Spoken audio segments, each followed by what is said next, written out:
This is the king tide here in Charleston. We're down at the Cooper River here. As you can see, the water's coming up over probably about 7 feet, 7.5 feet water level.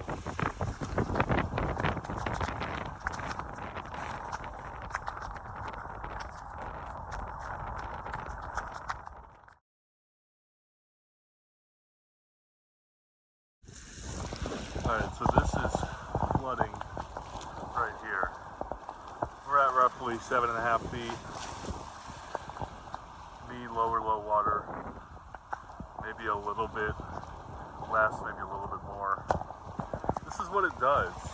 I mean, this is how low we are to the water here. But if you think this is bad, you should see what it looks like at 9, 10 feet, maybe even higher. Alright, I'm getting an all-around shot here. Look at how high this water is.